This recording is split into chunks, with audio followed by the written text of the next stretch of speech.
હર્ષ સંઘવી અને ગોપાલ ઇટાલિયા હામામાં આવે ને તો તણખા જરે બોલો, કાટલા પકડી લેવી હાલત છે. આ તો ગૃહમંત્રી છે એટલે અડાય નહીં, બાકી બથો બથાવે એમ છે. એટલે એ લોકોને, મને સુરત એનું થાણું છે, વિસાવદર પછી આવ્યું, મેઇન સુરત હતું. ઓલે વખતે કઈ એની સીટ વધારે આવી હતી, આપણે બધા જાણીએ, ઇતિહાસ રચાણો હતો. પછી એમાંથી કેટલાય ઠેકીને ભાજપમાં આવી ગયા, જુદી વાત છે.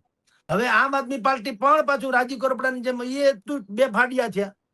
ગોપાલ જેવા જ શક્તિશાળી માણસ, ગોપાલ બોલવામાં બધી રીતે હોશિયાર છે, એમાં ના નહીં, પણ ગોપાલ નેક્સ્ટ ટુ ગોપાલ, અમિત શાહ અને નરેન્દ્ર મોદી જેવી જોડી છે ગોપાલ અને રાજુ કરપડાની. તો રાજુ કરપડા અલગ થઈ ગયા. હવે એના જેટલા પણ સમર્થકો છે, એને હજારોની સંખ્યા, પટેલોનો ગઢ છે, ત્યાં ગરજે છે ગોપાલ ઇટાલિયા, પણ ઈસુદાનભાઈ ઓબીસી તરફ વરસે છે. અને તમે જો ગોપાલ ઇટાલિયાનું બધું આવે તો ઈસુદાનભાઈ નું આવતો, પક્ષના પ્રમુખ તો ઈસુદાનભાઈ છે, તો એનું ક્યાંક આવવું જોઈએ ને. ક્યાંય તમે હાંભળ્યું? બધે આવે છે ગોપાલ ગોપાલ ગોપાલ ગોપાલ. એટલે ફિલ્મ બનાવે પ્રકાશ મહેરા, પણ એમ કે મોટું નામ આવે અમિતાભ બચ્ચન, એના જેવું છે આ. એટલે તેંડુલકરને રણજી ટ્રોફીમાં કઈ ડર ન લાગે.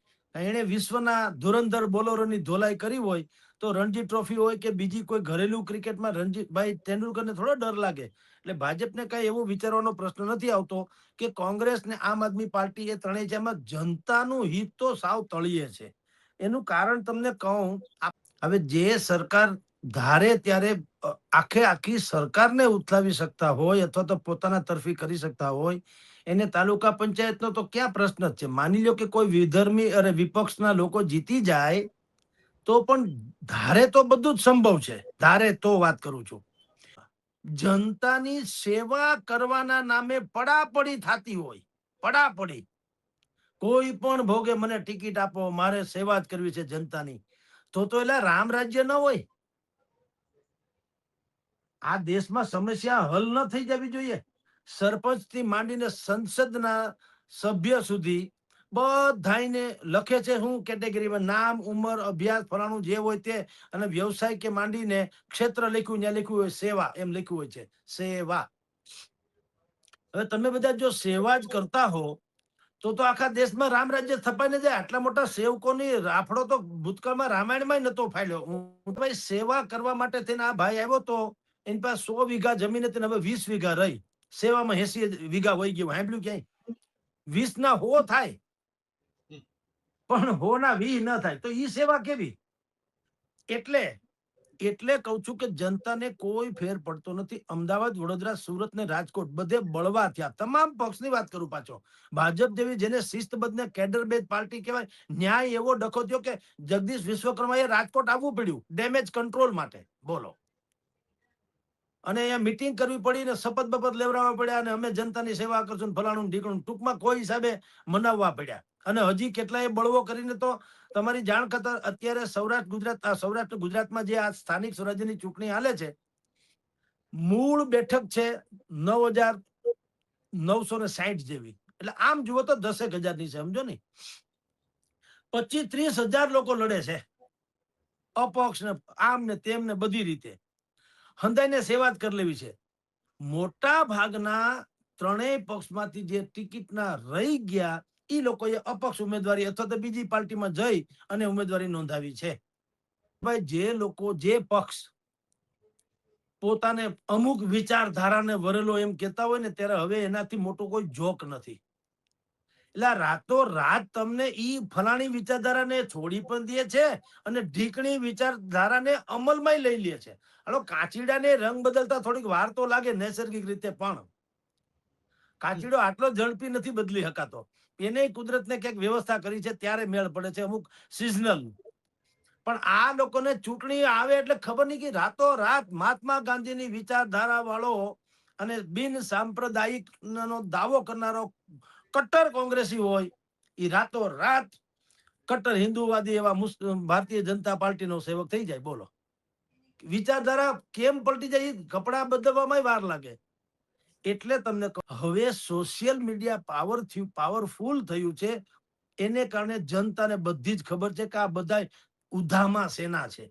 અત્યારે જેટલું ચૂંટણીનું હાલે છે, 9-10 હજાર લોકોની ચૂંટણી છે ને 25-30 હજાર લોકો અત્યારે ઘમાસાણ મચાવી રહ્યા છે.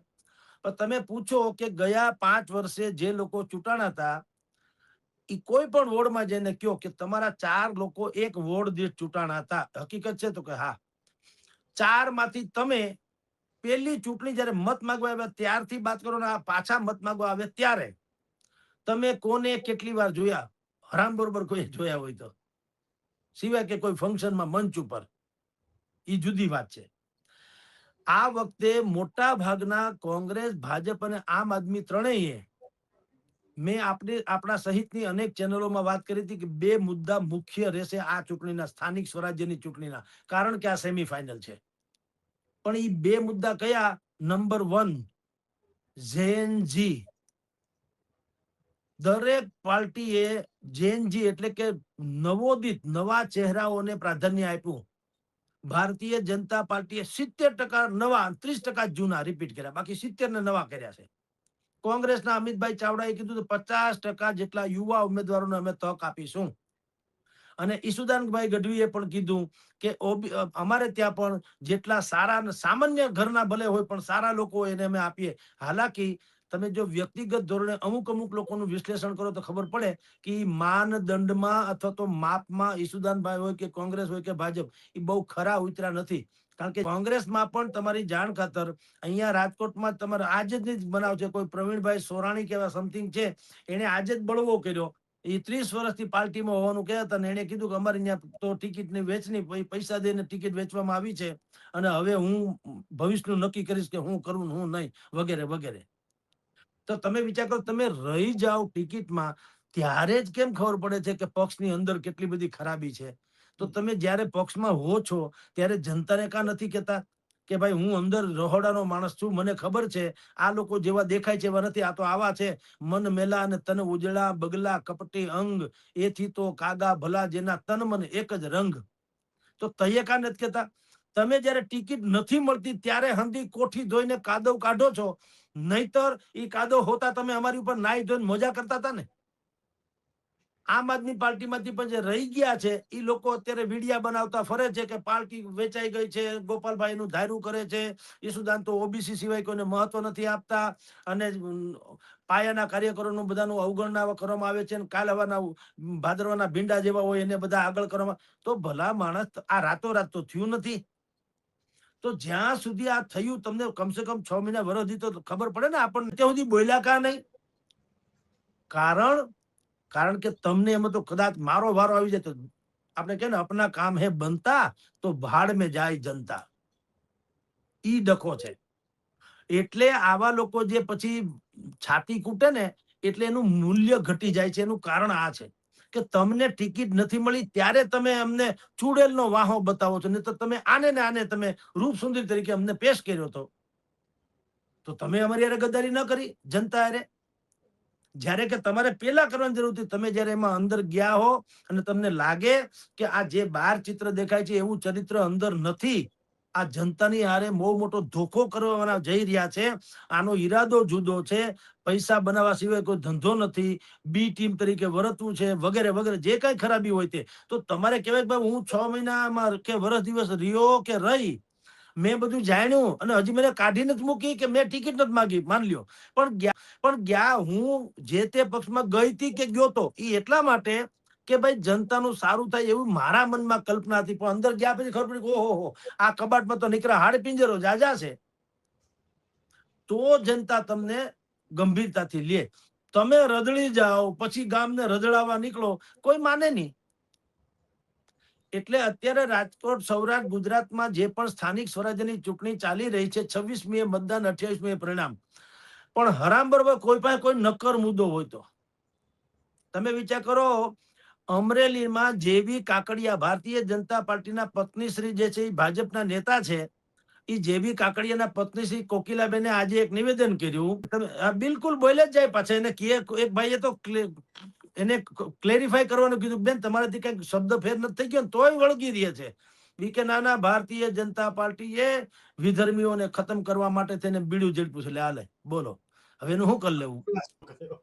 હા, ખુલાસામાં તો પછી હમણાં એક ભાઈએ, એક ચેનલ વાળા તમારી જેવા ભાઈએ પૂછ્યું કે બેન તમે વિધર્મીને ખતમ કરવાનું બોલ્યા છો, એ બરાબર છે? તમારી કઈ જીભ લપસી ગયો એવું નથી લાગતું? તમે ભૂલ કે નારે ના, અમે બધું સાચું જ કીધું છે. આ બધા આતંકી બાતંકીના હુમલા થાય છે ખબર જ છે ને, એટલે વિધર્મીને એટલે ભાઈ આતંકીને ખતમ કરવાના હોય, વિધર્મીને નહીં. ઓલા ભાઈ ખડગેજી કેરળમાં ચૂંટણીમાં શું બોલે છે કે તમે કુરાનમાં પાછું કુરાનને ટાંકીને બોલે. બોલો, હવે કુરાનમાં આવું કાંઈ છે ને એવું મૌલવીજીએ કીધું, જે સ્કોલર કહી શકાય, સારામાં સારા અભ્યાસુ મુસ્લિમ કહી શકાય, એ લોકોએ કીધું કે આ ભાઈની ઉપર તો કેસ કરવો જોઈએ, ખડગેજી ઉપર, કારણ કે એને કુરાનને ટાંક્યું છે. કુરાનમાં તો આવું કઈ લખ્યું નથી. ખડગેજીએ શું કીધું કે કુરાન में भी लिखा है कि તમે જયારે નમાઝ પડતા હો ને તમારી આગળથી જો સાપ કે બીછું નીકળે તો તમારો જીવ લે, એને પેલા તમે એને માર નાખો, સાપ અને પીછું. તમારી ભલે નમાઝ અધૂરી રહે પણ પેલા ઓલાને માર નાખો, એમ કીધું હોત ત્યાં સુધી હજી ઠીક હતું. ઈથી પછી પાછા આગળ વધ્યા કે ભારતમાં આરએસએસ અને ભારતીય જનતા પાર્ટી આ બે બીછું અને સાપ જેવા છે, પેલા એને ખતમ કરો. એટલે કોઈ રાષ્ટ્રીય પક્ષ એ આવો કોંગ્રેસ જે ભારતનો સૌથી પ્રાચીનમાં પ્રાચીન પક્ષ છે, એના રાષ્ટ્રીય અધ્યક્ષ ભાજપી અને આરએસએસ ના લોકોને ખતમ કરી નાખવાનું કે ગજબ ન કહેવાય. એટલે મુદ્દો કોઈ પાસે કાંઈ છે નહીં. ભારતીય જનતા પાર્ટી વાળા કઈ બોલે તો કે તમે સાંપ્રદાયિક કરો છો, હિન્દુ મુસ્લિમ. તમે શું કર્યું મને કયો? આ શરૂઆત કેરળમાં કરી મલ્લિકાર્જુન ખડગેએ. તો શરૂઆત આ તો અઠવાડિયા પહેલાની વાત છે. આ કોકિલાબેન તો આજની વાત છે, પેલું અઠવાડિયા પહેલાની વાત છે. તો શરૂઆત કોણે કરી મને તમે કયો? નરેન્દ્ર મોદી પણ કહે છે ને કે અમે કોઈને છંછેડતા નથી, પણ જો કોઈ અમને છંછેડે તો અમે પછી છોડીશું પણ નહીં. એમ પહેલ તો કોને કરી? ભાઈ ખડગેજીએ કરી. કમસે કમ અત્યારને લાગે, પેલાનું જવા દો, આજ નવી ગલી નવો દાવ. હમણાંની ચૂંટણીમાં પહેલ કોણે કરી હિન્દુ મુસ્લિમની? ખડગેજી એટલે કોંગ્રેસે, કે આરએસએસ અને આ ભાજપ વાળાને ખતમ કરી નાખો. એટલી હદે ક્રૂરતાની તો ચરમસીમા છે. એવી રીતે કોકિલાબેને કીધું એમ.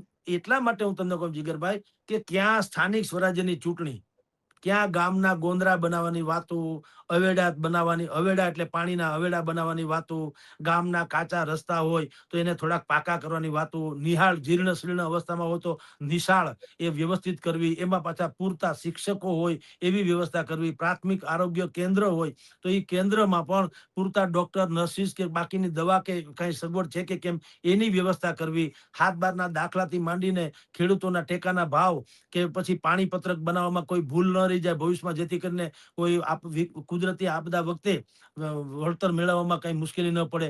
આવા બધા સ્થાનિક મુદ્દાના આ ચૂંટણીના મુદ્દા હોવા જોઈએ. પણ એ હોય તો ને, કોઈને પડી હોય તો ને, એ તો તમે જાણો ને તમારું કામ જાણે. અમે ગમે તેમ એવા એલ ફેલ બોલીને અમારે 28 એટલે 26મી તારીખનું મતદાન છે ત્યાં સુધીનો ટાઈમ પાસ કરવાનો થાય છે. એટલે ગમે એ બોલે છે. આને નાને હું મેં તમને જેટલા મુદ્દા ગણાવ્યા એને આ ગ્રામ્ય પંચાયતની ચૂંટણીને કાંઈ લાગે વળગે છે?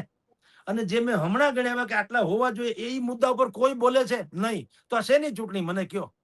એટલે આ બધું આમ જ હાલે છે ગપગોળા. અને હવે હર્ષ સંઘવી અને ગોપાલ ઇટાલિયા હામામાં આવે તો તણખા જરે. બોલો, કાટલા પકડી લેવી હાલત છે. આ તો ગૃહમંત્રી છે એટલે અડાય નહીં, બાકી બથો બથાવે એમ છે. એટલે એ લોકોને મને સુરત એનું થાણું છે, વિસાવદર પછી આવ્યું. મેઇન સુરત હતું. ઓલે વખતે કઈ એની સીટ વધારે આવી હતી, આપણે બધા જાણીએ, ઇતિહાસ રચાણો હતો. પછી એમાંથી કેટલાય ઠેકીને ભાજપમાં આવી ગયા, જુદી વાત છે.